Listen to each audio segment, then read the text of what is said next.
आजकल हम लोग जो है ना घर में एक अलग ही जंग लड़ रहे होते हैं। रोज़ के आंधी तूफान से मैं अपने घर को कैसे साफ रखती हूँ इस वीडियो में आप देखेंगे। बिस्मिल्लाहिर्रहमानिर्रहीम, लाखों करोड़ों दुरूद व सलाम आप सल्लम पर और आप सल्लम की आल पर।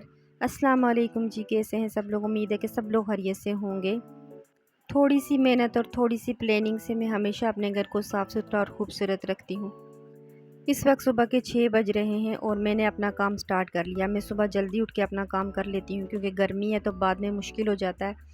और मेरा सेकंड फ्लोर है तो इस पे गर्मी भी बहुत ज़्यादा होती है और बाहर निकलना मुश्किल हो जाती है क्योंकि मेरा बाहर से सारा ओपन है। आंधी तूफान से जो मट्टी धूल आती है ना, वो दीवारों पे भी आ जाती है, तो बस मैं साथ साथ सफाई कर लेती हूँ। और छोटे छोटे जो जाले हैं ना, वो भी बन जाते हैं, धूल की वजह से बनते हैं या किस वजह से, वो भी कोनों में बन जाते हैं, तो बस उनको भी मैं साफ़ कर लेती हूँ साथ साथ अगर आप क्लीनिंग करते रहें ना, तो फिर आपके लिए इतनी मुश्किल नहीं होती और ना ही आप इतना थकते हैं और आपका घर भी साफ़ सुथरा लगता है। अच्छा, ऐसा नहीं है कि मैं पूरा गर्मियाँ पंखे की तरफ मुड़ के ही ना देखूँ, मैं साथ साथ पंखे को भी हफ्ते 15 दिन महीने में एक दफ़ा साफ़ कर लेती हूँ। अच्छा, पंखे पे अगर जो मैल जमती है ना, उसकी वजह से हवा भी कम हो जाती है और जब आप पूरी गर्मियाँ ख़त्म होने के बाद पंखे को साफ़ करते हैं ना, तो फिर आपकी मेहनत बहुत ज़्यादा लगती है और पंखा भी उस तरह साफ़ नहीं होता। अच्छा, ये जो गिफ्ट वगैरह के बैग होते हैं ना, ये भी बड़े काम आते हैं। ये मेरे पास एक गिफ्ट का बैग है, ये मैंने स्पेशल पंखा साफ़ करने के लिए रखा हुआ है। इसके साथ बहुत अच्छा पंखा साफ़ होता है। पहले खुश्क इसके साथ में साफ़ करती हूँ, सारी मट्टी और धूल उतार देती हूँ। उसके बाद फिर मैं इसको साबुन लगा के अगर ज़रूरत हो, ये देखिए कितनी ज़्यादा इस पे मट्टी और धूल है। अगर ज़रूरत हो मैं इसको साबुन लगा साफ़ कर लेती हूँ, नहीं तो फिर मैं इसको गीला कपड़ा मारती हूँ तो पंखा मेरा अच्छा साफ़ हो जाता है। अच्छा, उसके अलावा जो लेडीज़ के बैग आते हैं ना, उनमें भी एक कवर होता है वाइट कलर का, उसके साथ भी बहुत ही अच्छा पंखा साफ़ होता है। वो मैंने रखा हुआ था लेकिन वो कहीं गुम हो।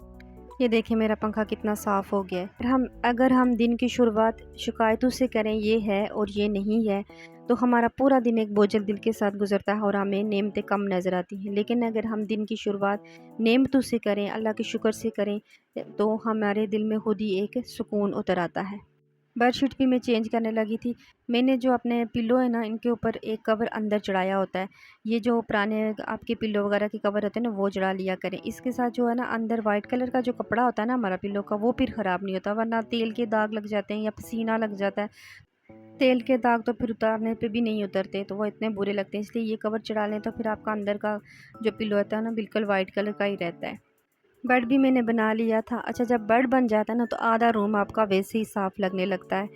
जब आपका घर साफ़ सुथरा होता है ना, तो फिर आपको अंदर से सेटिस्फेक्शन मिलती है। तो बस अभी कुछ इस तरह की हालत थी मेरे रूम की। उसके बाद मैं झाड़ू लगाऊंगी और फिर पोछा लगाऊंगी।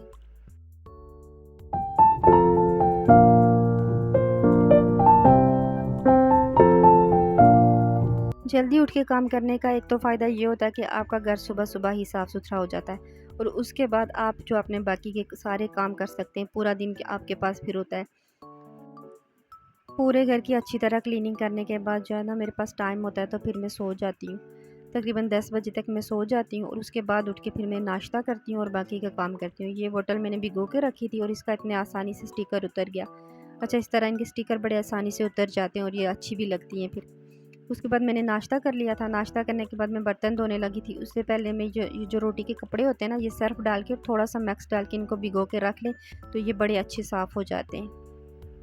मेरा वीडियोज़ वगैरह का काम होता है तो उसके बाद फिर मैं जो है ना 10 बजे उठती हूँ, नाश्ता वगैरह करके साथ ही मैं सालन वगैरह बना के, तो फिर उसके बाद मैं पूरा दिन फ़ारिग होती हूँ। तो फिर मैं अपनी वीडियो वगैरह जो है ना, वो एडिट करती रहती हूँ या कुछ ना कुछ वीडियोज़ के इंस्टाग्राम के लिए, टिकटॉक के लिए, फिर उनको अलग-अलग आपको पता है कि एडिट करना पड़ता है, यूट्यूब के लिए अलग एडिट करना पड़ता है, वॉइस ओवर करनी पड़ती है, काफ़ी टाइम इन चीज़ों में भी लग जाता है। बस मैं अपने सारे काम जब सुबह-सुबह कर लेती हूँ ना, अच्छा सालन वगैरह भी मैं नाश्ता करने के बाद जब बर्तन धो के किचन साफ़ करके उसके बाद फिर मैं सालन वगैरह बनाती हूँ। अच्छा, ये मेरा एक तवा जो इतना ज़्यादा यूज़ नहीं होता गैस की वजह से, मैं वो दूसरा तवा यूज़ करती हूँ क्योंकि उस पे जल्दी जो है ना हीट लग जाती है, इस पे इतनी जल्दी लगती नहीं है, तो इसको ज़ंग लग जाता है। मुझे नहीं समझ आती कि अगर आपके पास कोई टिप है तो मुझे ज़रूर बताना। अच्छा, इसको मैंने तेल भी लगाया, इसको मैं रोज़ धो भी लेती हूँ लेकिन फिर भी इसको ज़ंग लग जाता है। तो मुझे नहीं समझ आती कि इसको कैसे मैं इसको साफ़ रखूँ। अच्छा, उसके बाद मैं सिंक, ये देखिए अभी मैंने बर्तन धोए ही हैं लेकिन फिर भी मेरा सिंक चमक ही रहा है। मैं रोज़ के रोज़ जो है ना साथ-साथ, और जितनी दफ़ा दिन में मैं बर्तन धोऊँगी, शाम के, दिन के, सुबह के, तो उतनी दफ़ा मैं सिंक को जो है ना वो साफ़ करती हूँ। इसी तरह उसके बाद मैं चूल्हे को भी साफ़ कर लूँगी। अच्छा, मैंने पहले इतना प्यारा चूल्हा लिया हुआ था लेकिन जब आप खाना बनाते हैं ना, तो आपको हीट चाहिए होती है। उस पे बिल्कुल भी हीट नहीं लग रही थी। तो फिर मैंने उसके बाद ये वाला लिया, और ये साथ-साथ अगर आपकी कोई चीज़ गिर जाती है ना, तो आप उसी वक़्त साफ़ कर लेना, तो वो फिर आपके चूल्हे जलते नहीं हैं। तो वो आपको इतनी ज़्यादा मेहनत नहीं करनी पड़ती। तो इसलिए मैं साथ-साथ ही सफाई करती हूँ, ताकि जो है ना ज़्यादा मेहनत भी ना लगे और आपकी चीज़ जो है ना वो नई की नई लगे। अब इस चूल्हे को भी मेरे पास 3-4 साल हो गए, लेकिन अब देखिए बिल्कुल नया लग रहा है। कुछ भी इस पे गिरता है, पहली बात है मैं गिरने नहीं देती, लेकिन फिर भी गिर जाता है अगर कुछ, तो फिर मैं उसी वक़्त उस चूल्हा बंद कर लेती हूँ, और फिर मैं उसको पहले साफ़ करती हूँ, फिर मैं दोबारा चूल्हा ऑन करती हूँ। तो बस ये थी मेरी आज की क्लीनिंग की वीडियो। मुझे उम्मीद है कि आपको वीडियो अच्छी लगी है तो प्लीज़ वीडियो को लाइक कर दें, चैनल को सब्सक्राइब कर दें। मिलते हैं नेक्स्ट वीडियो में, तब तक अल्लाह हाफ़िज़।